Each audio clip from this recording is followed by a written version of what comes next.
I'm Dr. Blessing Enakinu, and I'm the CEO of Blair Global. I'm a chartered change and culture consultant. I bring structure to ambition.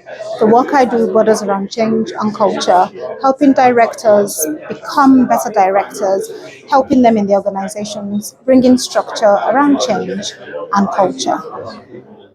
Better directors make for better organizations. So it's always good to think about yourself as a director.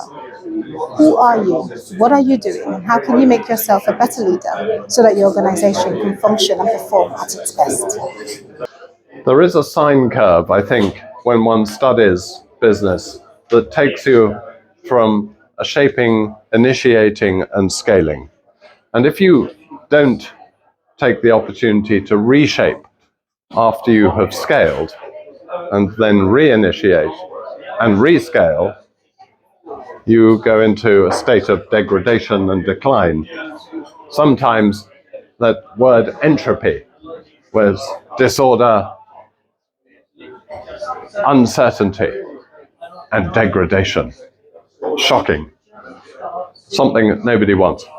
But if you reshape, reinitiate, and rescale, off you go again.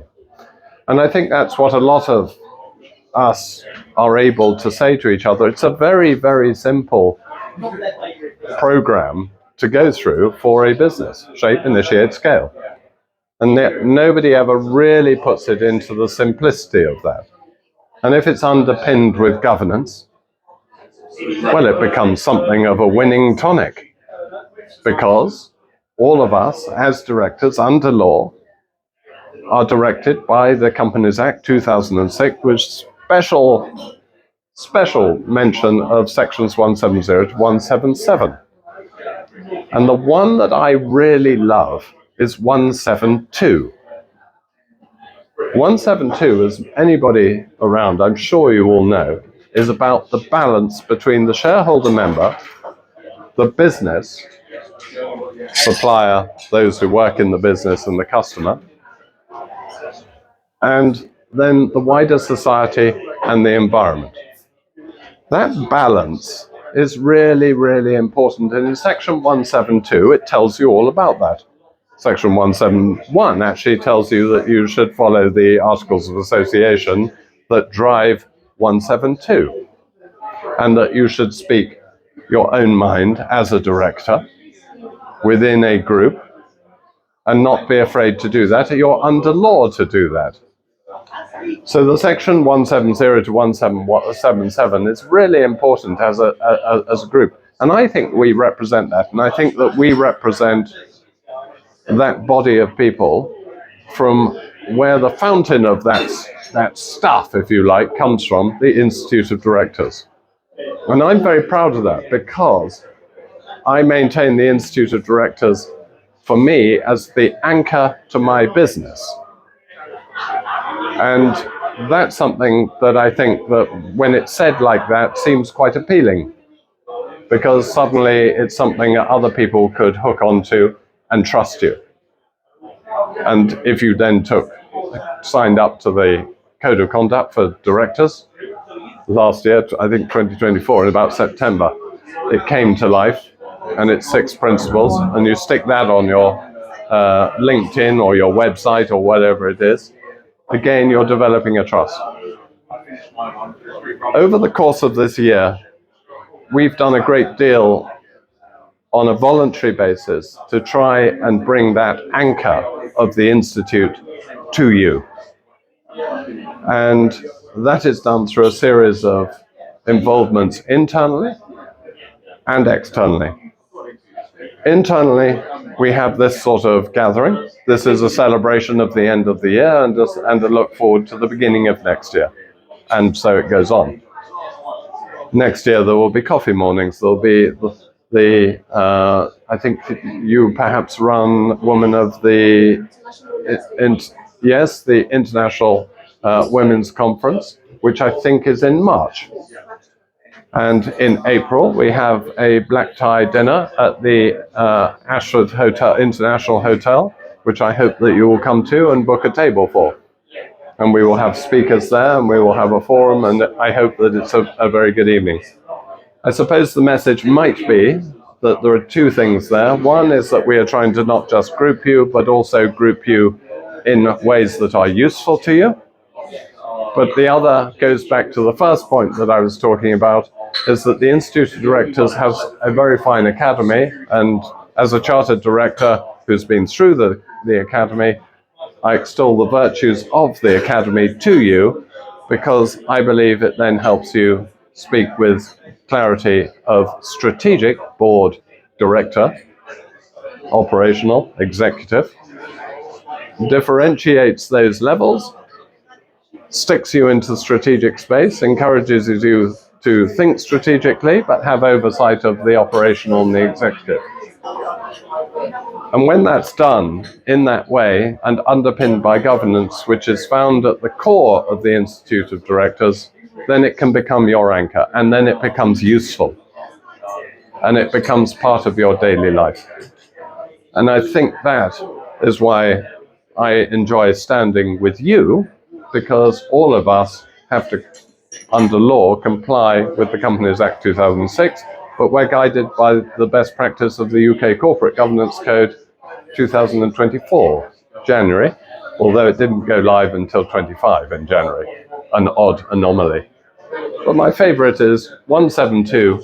If you haven't looked at it again, look at it tomorrow in the Companies Act 2006, and it matches very neatly with Principle 1A, both in the UK Corporate Governance Code, both looking for the success of the company and the focus on that, underpinned by governance and best practice.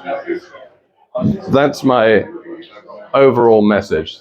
The Institute of Directors, let it be in 2026, continue to be your anchor for your business. And you have our ambassadorship, who is here ready to help at a drop of a hat in helping you in some way of either connecting you or talking about strategic intent, purpose, vision, culture, and how business might be looked at from a wider perspective. Organizationally, we're looking at our education side going out further than just in the academy, but we're trying to link business with the universities. The message that the Institute of Directors has is that better directors create a better world. And perhaps the focus for that is actually on you and your businesses, and therefore the Institute can help in helping to foster and found that. In Kent, we have, it moves daily, but we're going up, broadly speaking, 670 members. That is 16% of the South, which has 4,200 members. And the Institute of Directors as a whole, I hope, next year will be able to announce its increase and tell us how many of us there are in all within the Institute. I don't know that number, but I do know that we have about 670. So that's pretty good. The ambassadorial team who support you and are there for you are chaired by the very excellent chair, Sina Bagham, and she is continuously hard at work. Dr. Blessing is here. Blessing is my companion and my, I don't know, we play ping pong across the table metaphorically, I think, quite often, and but a fount of knowledge and has moved across business and is hugely knowledgeable in driving the international women's events in Kent, and I think beyond, probably. Yeah. There are about nine or 10 others who have different lengths of service but cover different areas. My area is policy, and I encourage you to fill out the little form that comes in, the policy voice, when it comes in. Just so that you know, that gets taken in, sucked into a computer. It then gets turned into an opinion that may seem difficult to understand when I fill it in. Why does this need to be done? But it takes in, and then it goes off to ministers to give them the opinion. along with other institutes and bodies in order that the government can have some sense of tentacle sense of what the businesses feel like at this time. So there's your ambassadorial group. The events that we have coming up, you know something of. I've mentioned a few of them. We also are doing something, I hope that we're doing something with the Kent University from a business connection with the Institute Directors and the university for the business school. That's annually. So if you get the chance, do come along to that. Okay, so enjoy this evening. It's lovely to see you. And please just chat around, know each other, and make 2026 a marvelous year to come. Thank you.